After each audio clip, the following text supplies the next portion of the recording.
So let's set the scene. It's a quiet afternoon in Mid-Antar village. The air is just thick with heat, you know? Totally still. It's that part of the day where everything just stops. Exactly. Yeah. But then you hear it, a sound that pierces right through that silence. It's the kind of sound that immediately puts you on edge. It's a baby crying. But not just a fuss, right? This was insistent, drawn out. A cry of genuine distress. This was 9-month-old Ali. And it went on for so long that a relative who lived in the same building finally got concerned. Right. They go upstairs to check on the family, and the first sign that something is terribly wrong is the apartment door. It's unlocked. It's unlocked. And when they step inside, they find the source of the distress and, well, the reason for the silence that followed. The victim was Eman Adel. And to understand this case, you really have to understand who she was. She was a respected university student in her final year. A beautiful young woman raising her son, married to Hussein Abdullah, who was, by all accounts, a very successful local businessman. He owned a clothing store, had family money. So on the surface, this looks like a perfect life, didn't it? It did. But the scene in that apartment, it was staged to look like an affair gone wrong. And that scene unlocked a plot of betrayal so twisted it just shocked the entire community. So for this deep dive, we're going to unravel the source material behind that plot. It's a story about a husband who decided that his social standing was worth more than his wife's life. This isn't just about a murder. It's a blueprint for the ultimate betrayal. When we look at the sources describing Iman's life, the picture that's painted is one of just complete propriety. Absolutely. She was the model of respectability. Devout, modest, focused on her studies, on her son. And it's crucial to note, even her husband's family, Hussein's family, they held her in really high esteem. Oh, completely. They saw her as this stabilizing, respectable force in his life. The marriage itself was traditional, a family agreement. It looked solid from the outside. So you have Iman, this pillar of the community, and then you have Hussein. What do we know about the other side of his life? Well, that's where the rot starts. See, despite being a husband and a new father, Hussein was apparently known around town for having multiple relationships with other women. And his business, the women's clothing store, that kind of facilitated it? It seems so. His wealth and the business gave him the means and the opportunity to lead this secret life. That kind of dual existence must have caused problems in the marriage pretty quickly.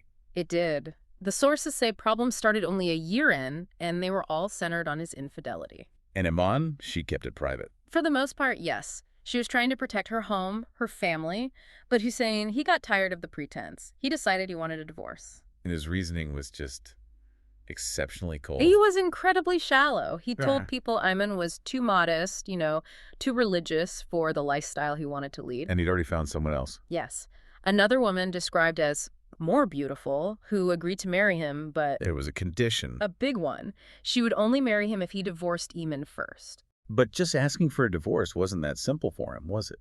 It would have cost him something he valued more than anything. His social standing, exactly. A straightforward divorce would have caused a huge family fallout. His own family was dead set against it.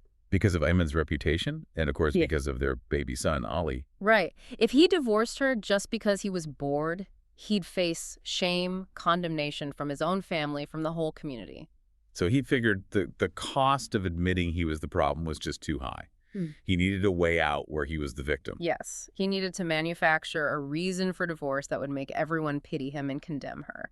So he settled on the most despicable idea possible. Stage an affair. Ruin her reputation completely. If he could prove she was unfaithful, he could divorce her easily, and everyone would see him as the honorable man who was wronged. He could restore his family's honor.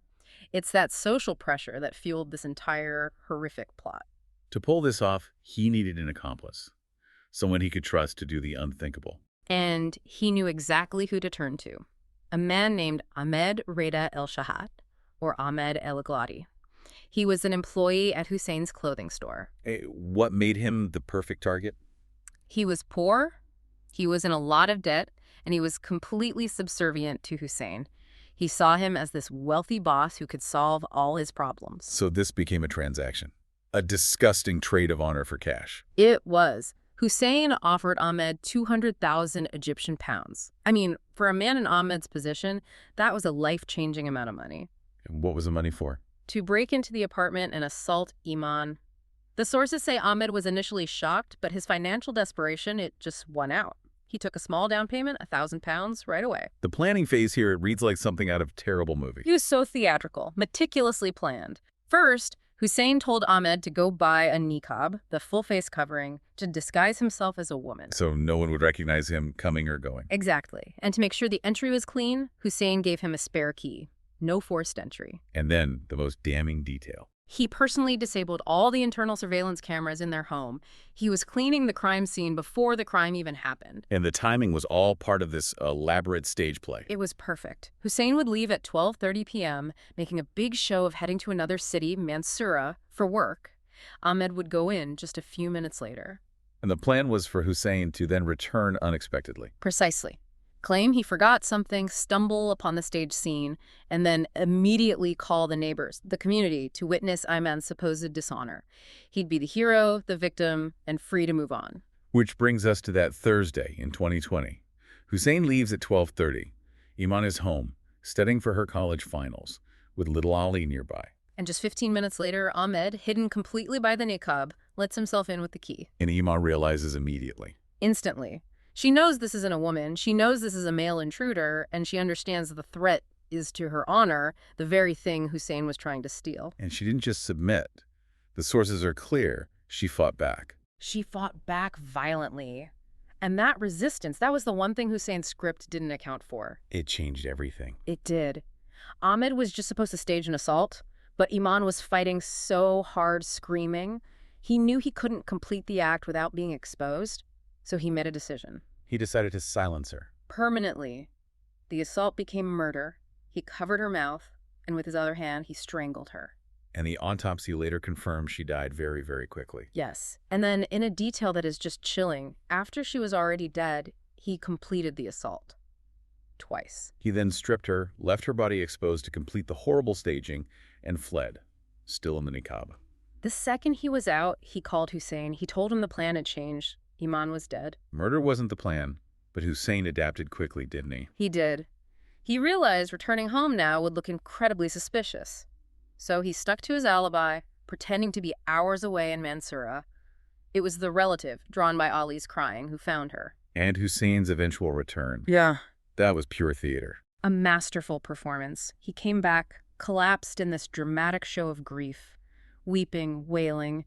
He convinced everyone he was the devastated, innocent husband. The whole village mourned with him. They did. There was a massive funeral, and Hussein actually fainted from his supposed grief. For days, no one, not even his own family, suspected a thing. But a plot that complex, it always leaves a trace. When security forces arrived, what were the red flags that told them this wasn't what it seemed? The forensics team noticed 3 things right away. 1, no forced entry. The door was open with a key. 2, nothing was stolen. So it wasn't a robbery. Right. And 3, the internal cameras. They weren't broken. They had been deliberately unplugged just before the crime. This was planned. But Hussein kept pushing his story, right? Secret lover, a fight gone wrong. He did. But the autopsy completely destroyed that narrative. It confirmed she died from strangulation, a clear intent to kill, and even more critically, The assault happened after she was dead. post-mortem. Exactly. That's not a crime of passion. That points to a calculated desecration of a body. So with the internal cameras out, the investigation had to look outside. And that's where they got their breakthrough, Yeah. the street cameras. They confirmed Hussein left at 12:30, but a few minutes later, they saw it. The figure in the backup. A figure in a niqab entering the building and then leaving shortly after the time of death. But seeing a woman in a niqab isn't unusual there. How do they know this was the killer? This is where the police work was just brilliant. They sent the footage to specialists for gait analysis. They studied the way the person walked, the stride, the shoulders, the posture. Yeah. They concluded with certainty that the person in the veil was a man. The disguise hid the face, but it couldn't hide the skeleton. So now they were hunting for a man who bought a niqab. A separate team started canvassing local shops, and it paid off. One store owner remembered a man buying that exact outfit. And he remembered a key detail, didn't he? A crucial detail. The man claimed it was for his wife, but he specifically asked for a size that would fit him. And the store's security camera gave him a face. It did. The face of Ahmed El-Agladi, Hussein's employee. The pieces all clicked into place. They arrested him, and the physical evidence must have been overwhelming. It was. Fingerprints on Iman's neck, DNA from the assault, it all pointed to him. He must have confessed pretty quickly. Instantly, he laid out the entire plot, implicating Hussein as the mastermind from start to finish. The police then went and arrested Hussein. And confronted with all that, what did he do? He confessed just as quickly.